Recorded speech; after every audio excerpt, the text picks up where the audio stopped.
प्रिय विद्यार्थियों, सुप्रभात। आज हम राजस्थान की रजत बूंदें नामक पाठ पढ़ेंगे, जिसके लेखक अनुपम मिश्र जी हैं। इस पाठ में लेखक ने कुएं खोदने की कठिन प्रक्रिया और उससे जुड़ी हुई सांस्कृतिक और सामाजिक परंपराओं का वर्णन किया है। आइए अब हम कुछ मुख्य शिक्षण बिंदुओं के माध्यम से इस पाठ को समझते हैं। पानी की तलाश। राजस्थान में रेत ही रेत है। वर्षा ना के बराबर होती है। यदि वर्षा अधिक हो भी जाए तो रेत उसे सोख लेती है। रेत की नमी को पानी के रूप में बदलने के लिए कुएं का निर्माण किया जाता है। दूसरा है कुएं निर्माण की प्रक्रिया। राजस्थान में कुएं का निर्माण करना कोई आसान काम नहीं है। कुएं का निर्माण बहुत ही सावधानी से किया जाता है। कुएं की खुदाई और चिनाई करने वाले लोगों को चेलवांजी या चेजारो कहा जाता है। कुएं बनाने का काम आसान नहीं है। मुश्किल से 4-5 हाथ के घेरे की जगह को उसी अनुपात में 30 से 60 हाथ गहराई तक उतारना और साथ में चिनाई करना बड़ा ही कठिन काम है। नीचे मिट्टी की खुदाई बसोली से की जाती है। खुदी हुई मिट्टी को बाल्टी के सहारे ऊपर भेज दिया जाता है। ये लोग अपनी जान को खतरे में डालकर दूसरों की प्यास बुझाने के लिए पानी का स्रोत बनाते हैं।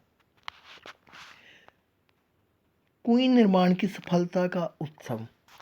पुराने समय में कुएं के सफलतापूर्वक निर्माण पर उत्सव जैसा माहौल होता था। चेलवांजी को कई तरह के उपहार दिए जाते थे। उन्हें तीज त्योहारों व विवाह के अवसरों पर भी उपहार दिए जाते थे। परंतु अब समय बदल चुका है। अब हर काम मजदूरी देकर करवा लिया जाता है।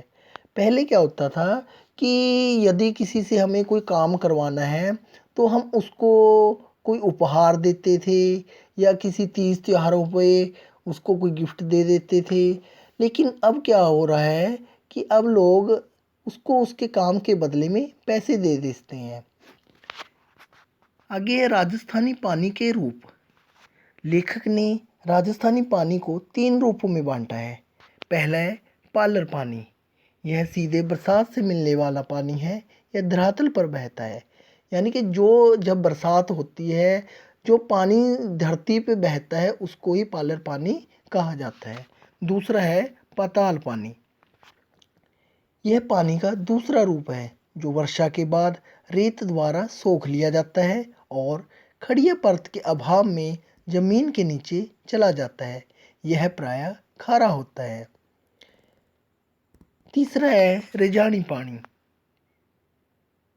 पालर पानी और पाताल पानी के बीच का यह तीसरा रूप है। यह पानी धरातल पर रेत द्वारा सोख लिया जाता है, परंतु खड़िया परत के कारण पाताल पानी में नहीं मिल पाता। कुएं बनाकर यही पानी पीने के काम आता है, यानी कि कुएं के द्वारा जो पानी हमें प्राप्त होता है वो ही रेजानी पानी कहलाता है। अब है कुएं और कुएं में अंतर।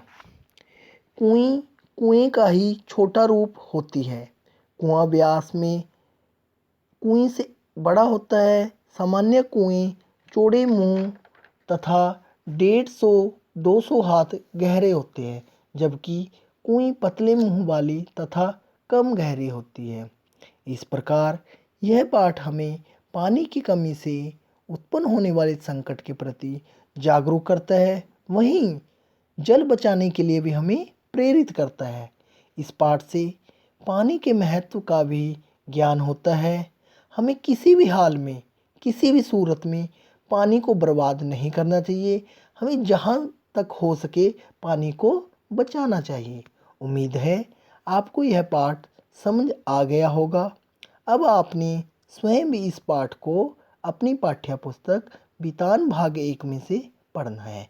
धन्यवाद।